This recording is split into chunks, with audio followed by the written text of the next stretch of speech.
1st Battalion, 9th Marines, and we were walking into this village when you can hear what happened.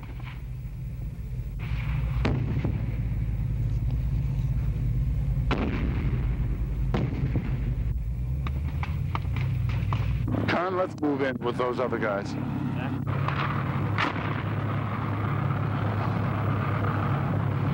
This is what the war in Vietnam is all about.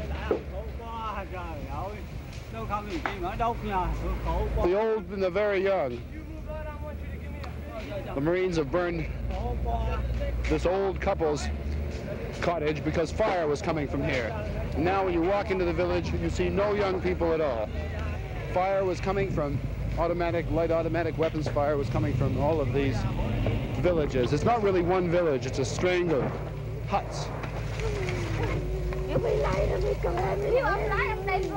And the people that are left, come this way, Con.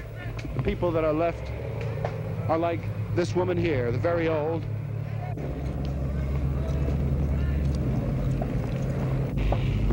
Been in action like this before, Marine? No, I haven't. Not like this, I haven't. Did you set fire to these houses here? No, we were just off to the left of it when it was burning. Were you getting fire from them? Somewhat, not too much, just a little sniper fire. It first appeared that the Marines had been sniped at and that a few houses were made to pay. Shortly after, an officer told me he had orders to go in and level the string of hamlets that surrounds Cam Nhi village. And all around the common paddy field that feeds these hamlets, a ring of fire. 150 homes were leveled in retaliation for a burst of gunfire. In Vietnam, like everywhere else in Asia, property, a home, is everything. A man lives with his family on ancestral land. His parents are buried nearby. Their spirit is part of his holding.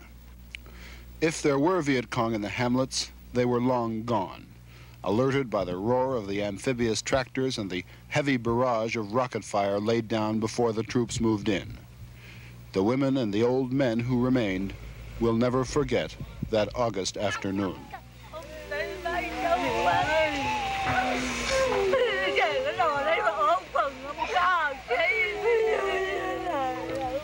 The day's operation burned down 150 houses, wounded 3 women, killed 1 baby, wounded 1 Marine, and netted these 4 prisoners. 4 old men who could not answer questions put to them in English. 4 old men who had no idea what an ID card was. Today's operation is the frustration of Vietnam in miniature. There is little doubt that American firepower can win a military victory here. But to a Vietnamese peasant whose home means a lifetime of back-breaking labor, it will take more than presidential promises to convince him that we are on his side. Morley Safer, CBS News, near the village of Cam Nhi. Here is CBS News correspondent Mike Wallace. Con Thien is here, 2 miles south of the demilitarized zone at the narrow top of South Vietnam, 12 miles inland from the South China Sea. It is a desolate hilltop collection of guns and bunkers looking north across the DMZ into North Vietnam. Its crucial importance lies in the fact that it's on a main infiltration route into the south.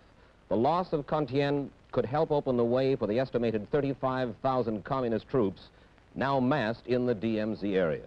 Its loss would block the construction of that electronic barrier along the DMZ to seal off South Vietnam from the north. But more than that, its loss would give the North Vietnamese that one big, elusive propaganda victory they've been searching for at such a cost in lives. They would prize a victory at Con Thien as a miniature replica of their victory over the French at Dien Bien Phu in 1954. Con Thien is vulnerable. It is the least defensible of any of the American outposts because it's so close to North Vietnamese territory.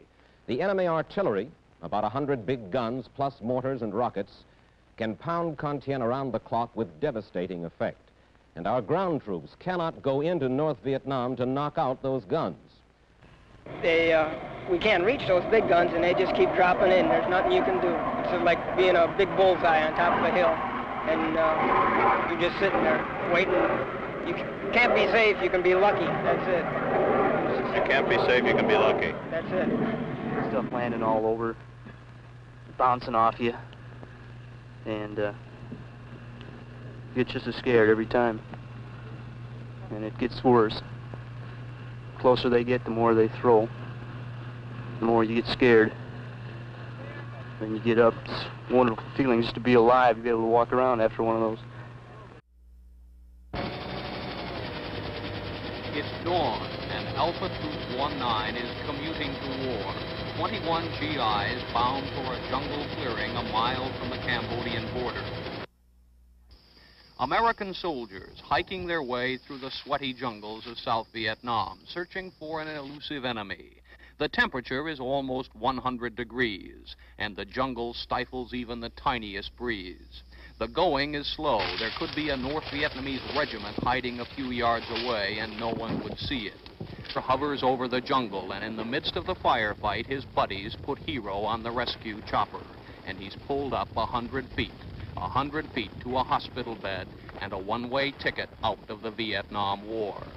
And then it's quiet again. Alpha Troop 19, less one man, gingerly making its way back through the heat and the smell of gunpowder, back to the pickup zone. Tomorrow, the military communique will read, one American was wounded in an engagement with an unknown size enemy force. Enemy casualties are unknown. But you've seen how it really was. Heroism, danger, fear, all rolled into one. Words don't describe it. Richard Threlkeld, CBS News, near the Cambodian border. As the war and possible solutions to it are discussed in other parts of the world, the results of the North Vietnamese offensive are an unforgettable reality here in South Vietnam. Long after the fighting stops, as it surely eventually will, all of this will remain part of the long heritage of the Vietnam War. Ron Miller, ABC News, Mê Chon.